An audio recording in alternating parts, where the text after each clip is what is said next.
नमस्कार, महुआ मुहिम में आपका स्वागत है। मैं हूं आपके साथ खालिद रशीद। कहने को तो सरकार गरीबों की मदद के लिए तमाम सारी ढेरों योजनाएं चलाती है, लेकिन हकीकत में ये योजनाएं कितनी कारगर हैं, ये गरीबों के हालात देखकर ही साफ हो जाता है। गरीबों के बीच लाल पीले कार्ड भी बांटे गए हैं, जो कई मौकों पर खाने के जुगाड़ का उन्हें झूठा भरोसा दिलाते रहते हैं। और तो और, जब वो इन कार्ड को लेकर राशन लेने में कामयाब हो भी जाते हैं, तब भी हार उन्हीं की होती है, क्योंकि उन्हें मिलने वाला अनाज या तो घटिया क्वालिटी का होता है, सड़ा हुआ होता है, या फिर कई बार कम वजन का। जी हां, यही है आज हमारी मुहिम। इसमें आप भी शामिल होकर अपनी राय हम तक पहुंचा सकते हैं, तमाम लोगों तक पहुंचा सकते हैं। लेकिन सबसे पहले देखिए ये रिपोर्ट।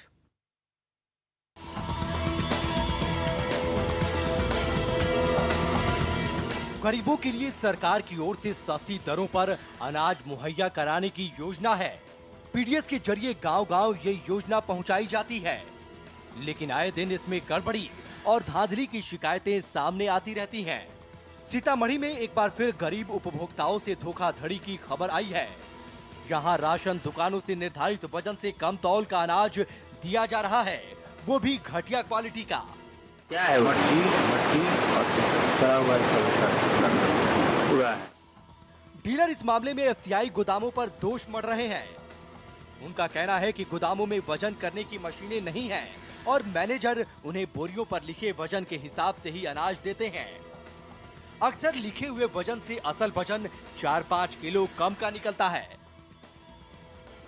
ये हाल तब है जब सूबे के खाद्य आपूर्ति मंत्री ने जिले के सभी 8 सरकारी गोदामों में एक सप्ताह के भीतर माप तौल की मशीनें लगाने के आदेश दिए थे। एक पखवाड़े बाद भी इस आदेश पर कोई कार्रवाई नहीं हुई। सही मात्रा में जितना मात्रा से है उतना मात्रा लिखेगा और उसका जो क्वालिटी सही है, ये दोनों चीज लिख करके लिखते थे, वो सवाल उठाए। लेकिन इसके बावजूद बहुत सारे लोग लिखते हैं, लेकिन ये शिकायत कहीं नहीं चाहते। गरीबों की परेशानी को लेकर सरकार और अधिकारी कितने संजीदा हैं, सीतामढ़ी के मामले से साफ जाहिर हो जाता है। ये लापरवाही सरकार की नीयत पर भी सवाल खड़े करता है, क्योंकि अफसरशाही मंत्री के आदेशों की खुलेआम धज्जियां उड़ा रही है और मंत्री जी को इसकी कोई परवाह नहीं। अमरनाथ सहगल, महुआ न्यूज, सीतामढ़ी। तो सीतामढ़ी की ये कहानी ये बताने के लिए काफी है कि पीडीएस सिस्टम में कैसा अनाज और कितना अनाज लोगों तक पहुंच रहा है। गरीबों के लिए योजना है, कहने को गरीबों के लिए योजना है, लेकिन गरीबों के साथ तमाम तरह का खेल हो रहा है। अगर वो कूपन का इस्तेमाल करके राशन ले भी लेते हैं तो उन्हें क्या मिलता है बदले में, हम ये बता रहे हैं। सीतामढ़ी की जो खबर है वो एक बानगी है। पूरे सूबे में करीब करीब पीडीएस का यही हाल हो चुका है। आनंद अमृतराज हमारे साथ इस वक्त जुड़ रहे हैं, हमारे संवाददाता पटना से। आनंद, क्या हुआ मंत्री जी के उस आदेश का? तमाम गोदामों में उन्होंने वेइंग मशीन लगाने की बात कही थी, इसके अलावा यह भी एश्योर किया था कि जो सड़ा अनाज है वो गोडाउन, तो क्या गोडाउन से निकलकर बाहर पीडीएस सिस्टम तक पहुंचेगा ही नहीं? लोगों तक पहुंचने की बात तो बहुत दूर की बात है। आखिर उन तमाम आदेशों का क्या हुआ और ये जो गड़बड़ियां सामने आ रही है, क्या मंत्री जी इससे अवगत हैं? देखिए खालिद, एक बात समझना यहाँ पे थोड़ा आसान है हम लोगों के लिए, और आम जनता भी जो इस खबर को देख रही है उसके लिए भी समझना ये बेहद आसान है कि जिस स्टेट के मुख्यमंत्री ये कहते हो कि यहाँ पर पीडीएस सिस्टम लागू करने में काफ़ी कठिनाई आ रही है, जिस स्टेट का मुखिया अगर इस तरह का बयान दे तो उनके मंत्री क्या कुछ जवाब दे सकते हैं, क्या कुछ बयान दे सकते हैं, आप भी बखूबी समझ सकते हैं। जहाँ पीडीएस सिस्टम की बात है, बिहार में वेइंग मशीन लगाने की बात हो रही थी, इसलिए कि जो अनाज है वो गोदामों में सही तरीके से पहुंच सके, जो जन वितरण प्रणाली की दुकानें होती है वहां पर सही तरीके से पहुंच सके, और जो बीपीएल रेखा से नीचे आते हैं उन्हें वो सामान जो है वो आसानी से मुहैया हो सके। सीसीटीवी कैमरा लगाने की बात थी कि अगर वहां से कोई गड़बड़ी होती है तो सीसीटीवी फुटेज देख के इस बात की जानकारी मुख्यालय तक पहुंचेगी और जो लोग भी गड़बड़ी करते हैं उन पर कार्रवाई की जाएगी। ये तमाम तरह की बातें धत्ता बता दी गई है, अब तक कहीं पर भी जमीन पे नहीं उतर पाया है। और ऐसी सूरत में शायद ही ऐसा कोई दिन गुजरता होगा जब बिहार के किसी भी जिला से ये खबर नहीं मिलती हो कि पीडीएस सिस्टम में भारी गड़बड़ी हो गई है। बाढ़ का भी आपका नजारा आपके सामने है, जहां पर इलीगल तरीके से पीडीएस सिस्टम का जो अनाज रखा हुआ था वो गोदामों से बेचा जा रहा है, बिना बड़े अधिकारियों के मिली भगत से, बिना जो जन वितरण प्रणाली के जो दुकानदार हैं, जो जन एसएफसी के गोदाम हैं, उनके मिली भगत से ऐसा संभव नहीं है कि जन वितरण प्रणाली में गड़बड़ी हो जाए।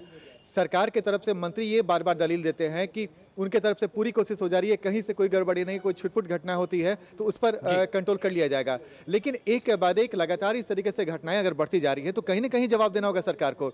और जहां तक श्याम रजक जो मंत्री हैं, खाद्य आपूर्ति मंत्री, उन्होंने जो बयान दिया है कि बहुत जगह अनाज बहुत ज़्यादा, ज़रूरत से ज़्यादा इस पर अनाज की खरीद हो गई है, तो उतना रखने के लिए ज़मीन, उनके पास जो जगह था उसकी कमी हो गई, इस वजह से थोड़ा बहुत अनाज कहीं ना कहीं बारिश से भीग के खराब हो गई होगी। तो आप समझ सकते हैं कितना गैर जिम्मेदाराना बयान है इस तरीके से बयान, और जो अन्न की बर्बादी हो रही है, जो गलत तरीके से जहां तहां जिनके हाथों में कालाबाजारियों के हाथ में पहुंच जा रहा है, आनंद, ये तमाम हक नहीं पहुंच रहा है, कहीं ना कहीं सरकार को जवाब, ये तमाम बातें अपनी जगह पे हैं। आप कह रहे हैं कि बारिश की वजह से अनाज खराब हो रहे हैं। देश के कई हिस्सों से ऐसी तस्वीरें आई हैं कि अनाज वहां पे बर्बाद हुए हैं, खराब हुए हैं, सड़ रहे हैं। लेकिन असली बात है कि ये जो अनाज गोडाउन से जा रहा है पीडीएस सिस्टम तक, पीडीएस की दुकानों तक, जन वितरण प्रणाली की जो दुकानें हैं वहां तक जाता है, उसके बाद जरूरतमंदों तक वो पहुंचाने की बात की जाती है, तमाम योजनाएं गरीबों की भलाई की बात की जा रही है। तो क्या जो डिस्ट्रीब्यूशन सिस्टम है उसमें ये चीजें नहीं डेवलप की जा सकती हैं कि गरीबों तक जितना भी अनाज पहुंच रहा है वो कम से कम अच्छी क्वालिटी का हो, बेहतर तौल उन्हें मिल सके, क्योंकि वो उसके लिए पैसे भी पे कर रहे हैं। आखिर ये क्या हो रहा है क्या, और इसकी तरफ क्या किसी का कोई ध्यान नहीं है?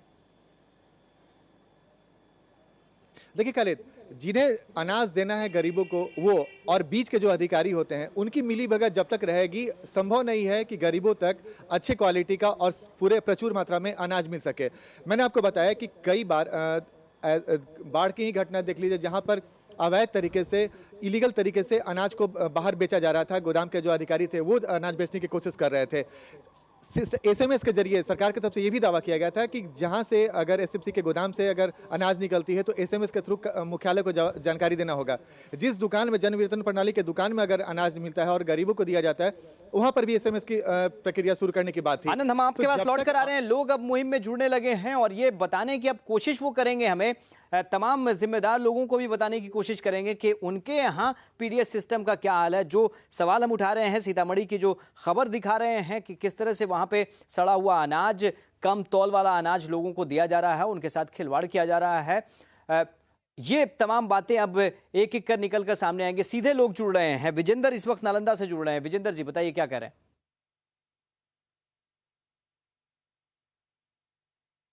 और इस वक्त विजेंद्र जी से लगता है हमारा संपर्क टूट गया है। लोग अब जुड़ने की कोशिश करेंगे, ये बताने की कोशिश करेंगे कि उनको क्या पीडीएस का लाभ मिल पा रहा है, और अगर पीडीएस का लाभ मिल पा रहा है तो क्या उनको वही अनाज मिल पा रहा है जो वो बिंदास ढंग से इस्तेमाल कर सकते हैं, उसमें उनको किसी तरह की कोई सोच फिक्र नहीं होगी, उनके चेहरे पर जो है वो मायूसी नहीं छाएगी उस अनाज को लेकर।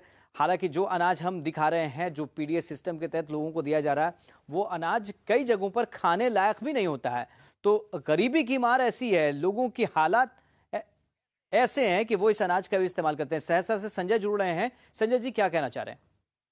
करवान कितना जीते रहो। संजय जी क्या कहना चाह रहे हैं? हाँ हेलो जी कहिए, क्या कहना चाह रहे हैं आप? ये कारा प्रखंड में सर, सहरसा का जो कारा प्रखंड है, इसमें 28 जुलाई को जो है ना, जिसका बीपीएल में नाम था सर, उसको इंदिरा आवास मिलने वाला था, लेकिन सबको हटा करके सर दिया जा रहा है, महादलित सबका जोड़ दिया जा रहा है कि महादलित को दिया जाए। ऐसा सरकार का क्या नीति है? जो पहले से उसको देना चाहिए। तो यही काम सुनने में आ रहा है कि महादलित को ही दिया जा रहा है। चलिए, पीडीएस सिस्टम की हम बात कर रहे थे और यहाँ पे एक और प्रश्न उठा दिया है संजय जी ने सहरसा से। जाहिर है ये प्रश्न हम गंभीरता से लेते हैं और सुनने वाले लोग इसको सुन भी रहे होंगे, लेकिन इस वक्त हम सवाल उठा रहे हैं कि पीडीएस सिस्टम में जो अनाज लोगों को दिया जा रहा है वहां पे क्या गड़बड़ी हो रही है, कैसे सड़ा अनाज लोगों को दिया जा रहा है, कम तौल कर किस तरह से दिया जा रहा है, ये सवाल उठ रहा है। एक और कॉलर हमारे साथ जुड़ रहे हैं, संजय सिंह है पटना से। संजय जी बताइए क्या कहना चाह रहे हैं?